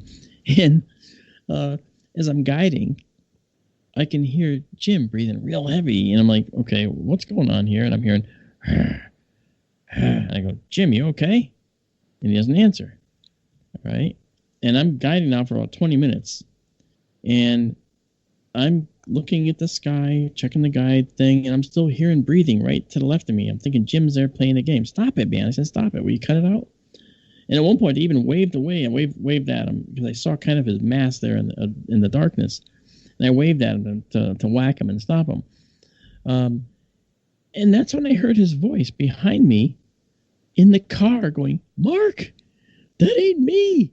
I'm like, oh, what? And I'm still looking in the eyepiece guiding. I say, I'm not going to ruin this exposure. I am not ruining. I'm no way. I don't care what it is. He says, tell me when you're done. I went another like 3 or 4 minutes. And Jim kept saying, you done yet? You done yet? I was like, not quite. And finally, I said, okay, I'm done. I shut off the telescope, not telescope, but I stopped the exposure. And I said, okay, Jim, turn on the lights. Let's see what this is. He turns on the lights, and there, right staring at us, is a gray wolf. He was 10 feet from me, trying to figure out what this thing was, this human was doing on the ground with that weird contraption. And I'm just staring at him. And you know what the weird thing about animals is that I didn't panic when I see animals. I mean, I don't know what it is. My mother was Native American, so I tend to, in part, be, in tune, I guess, with animals. So I didn't feel like I had fear. I mean, it's not a stupid thing to think. I just didn't think I had fear. So anyway, maybe I did. I don't know. But anyway, it looked at me when the lights were on, and I just looked at him and went, "Whoa, you're a big guy." And he just went like, and kind of doing that left-right thing they do to try and figure out what I was, because he was looking into the headlights right now. And then he just turned and walked away, watching back at me, and walked to the tree line. And I think that's when I realized that I really have to go to the bathroom really badly now. It was a very tense moment later, but while it was happening, it was like, wow, this is really cool. So that's one of the risks, right? When you're doing astronomy, folks, is that you might run into some wild animals, but who knows? Maybe he just wanted to see the globular cluster. Yeah. I've told the story before, doubtless, that 1994, I had traveled to Las Cruces, New Mexico, to go see the El Paso annular solar eclipse, May 10th, if I remember right. And the night before the eclipse, I was out in the New Mexico desert, just a little bit north of the Mexican border. I had set up, it was dusk, and it was getting dark, and I saw some black thing down on the southern horizon. And I looked at it for a moment, and it didn't move, so I went about my business, continuing to set up the telescope. And I looked south again a few minutes later, and it was getting bigger. And I looked again later, and it was getting bigger and bigger. It was coming right at me, slowly but surely coming at me. And it was getting kind of scary. It was getting dark, and I could still see this big black blob against the light-colored desert floor. And my mind was racing, God knows what was coming at me. And, thoughts of Aztec devils or something crossing the border, who knows what. And ultimately, it resolved right in front of me as a great big, huge black bull being followed by a couple of skinny, light-colored cows. And he walked right up to the telescope. When he was close before I realized what it was, I put the van between me and it and was watching him over the top of the van. And then I realized what it was, and he just stood there, and, drool was hanging off his snout, and he snuffled the telescope and gave me one look, and then he just turned around and wandered off in the desert again. Scared the daylights out of me, but he was just curious, what I guess he thought I was up to. Or he realized you weren't giving away free views out of the telescope. Something like that. Yeah. Or I didn't have any sugar cubes or carrots or anything. Yeah, no, I don't think you want to.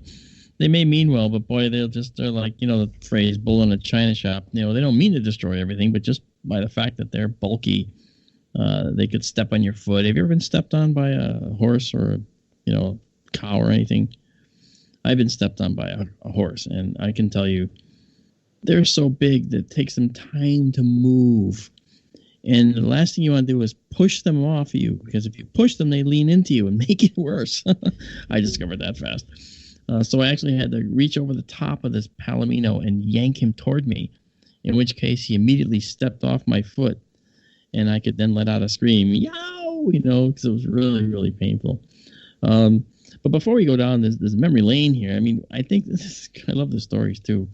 Amanda, can you check and see if we have some questions? Because I think we have some questions that came popping in here earlier. We do. We have a few questions. The first one is coming from Ronald, and he wants to know if the planet alignments can cause asteroids or comets to be orbiting the sun. The planet. I'm not sure if he's thinking like a gravitational pull, like when the planets align, maybe it shifts things, like kind of puts them on a course to start orbiting our side. I'm not sure. I'm just guessing, Ronald. If you want to clarify, let me know. But it's an interesting concept. Well, they're already orbiting the sun. And they're already the gravitational influence of the planets, Jupiter in particular, can certainly influence or change those orbits. Yeah, so there's no doubt that.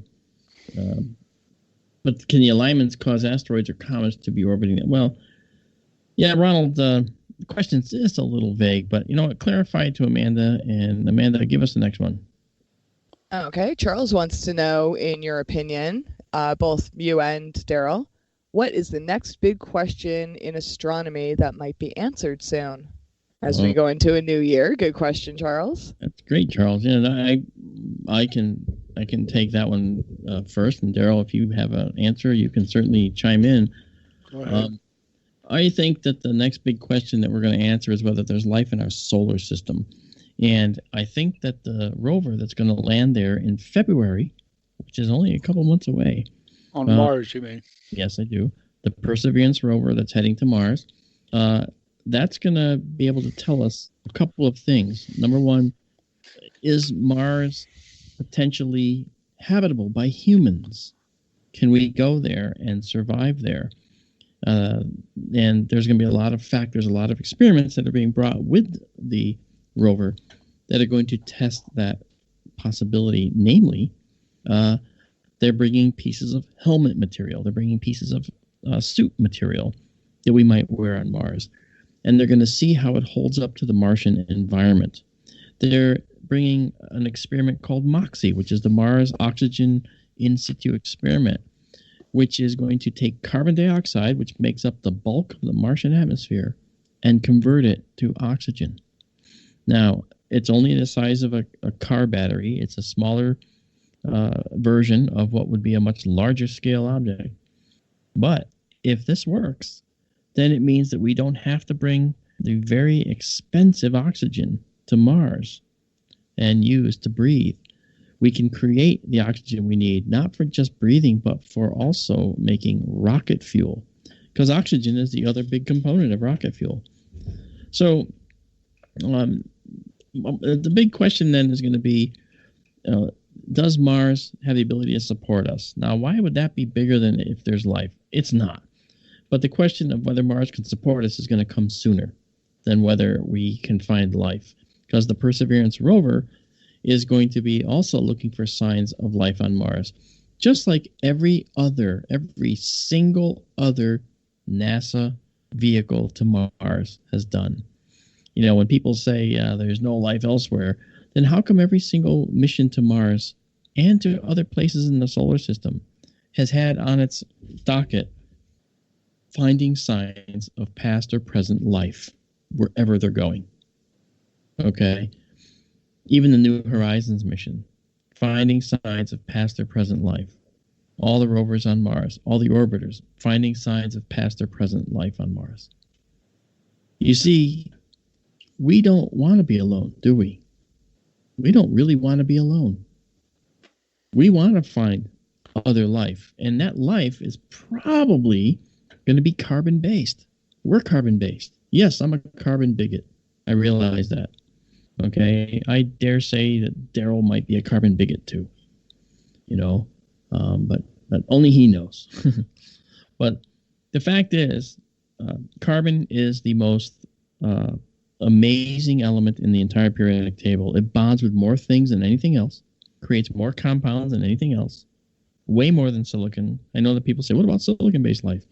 Silicon pales in comparison. Silicon bonds are not as robust. Carbon bonds are very robust. In fact, DNA is based on carbon bonds. DNA and so forth is also based on carbon, hydrogen, oxygen, nitrogen, phosphorus, and sulfur. We call this CHOMPS, if you want to give it a little name. And CHOMPS is a funny thing, but it's actually something that is the basis of all DNA, which is what all carbon-based life here is made from and contains. And most likely, if there's carbon-based life elsewhere, then they're going to have a DNA of their own, aren't they? So if this radio signal from Proxima Centauri, the closest planet around Proxima to the Earth besides our solar system planets, if this signal is in fact a signal from an extraterrestrial civilization, and the chances are that it's not, but if it is, then that will be the most monumental find for 2021. And it will probably be 2021 before we know for sure what's going on. Because, you know, science moves at the speed of slow. There's no doubt about it. So I think that the most important thing here to consider is whether we can handle the news. You know, because there's a lot of people that really don't believe there's life elsewhere. They have reasons to why they say life is only here. But I never viewed the Earth as anything really special. In fact, as we've talked about and with Daryl and Amanda before, the Earth is not the most habitable world for humans. Humans get skin cancer because it's too much ultraviolet radiation hitting us from our star. Okay, humans die in earthquakes and tornadoes and fires and incredible volcanic eruptions. It's a very dynamic planet. A lot of things happen. A lot of things go wrong. Tsunamis are generated by earthquakes that kill thousands of people. So the planet's not the most habitable for us. However, we have found super habitable potential out there. In other words, planets that don't potentially have, now we don't know this for sure, these are theories now, by the way, planets that may have less tectonic activity, so less earthquakes, might be a little bit larger, so that the gravitational forces might be a little higher, but the planet might be more stable, and the star is less flary, okay, like our sun. It doesn't have as much ultraviolet potentially. So there's a potential that this might be possible. So I think that we're talking about a future that's really wide open, you know, and so a super habitable world, life in our solar system, or life at Proxima Centauri. I don't know. What do you think, Daryl? Life finds a way, as you like to quote Jeff Goldblum from Jurassic Park. Yeah. the most precious thing in the universe, as far as we know, it's not diamonds or gold or platinum, it's life. Yeah. Right now, we only know of one place that has it. I would certainly hope that life is relatively common out there. We just don't know yet. I will mention, per what you said earlier about perseverance, that I remember reading decades and decades ago that the Viking landers, one of them had such strongly positive test results come back from one of their instruments that they were discounted at the time. It was an error. That's right. Remember that? I don't remember the details. What it was there was an experiment where they actually had to take samples of the soil and bake it in an oven on board the lander. And based on the results, they could either detect whether that was a signal that there was a potential life-bearing compound that could only have formed in the presence of earlier life. And they found it. They found it. What's going on here? It got lost. It was deemed not correct. So that's what I mean by, are we ready to accept it? Even science isn't necessarily ready, as Daryl just pointed out with the Viking landers. But hey, you've wasted another perfectly good 2 hours here with Sky Tour Radio. Daryl, any closing comments for everybody, or are you just like, what are your thoughts? I don't know. That works. Amanda? Just try to get out to see Jupiter and Saturn either tonight or tomorrow. Well, if you're in the West Coast, it might be too late now, but tomorrow, definitely. You got a few days left, but tomorrow's going to be a good one. And I think Mark is threatening to stream tomorrow. If it's clear, we're going to see it. It's clear. And maybe Amanda and Daryl will be with us. I'll try to be there.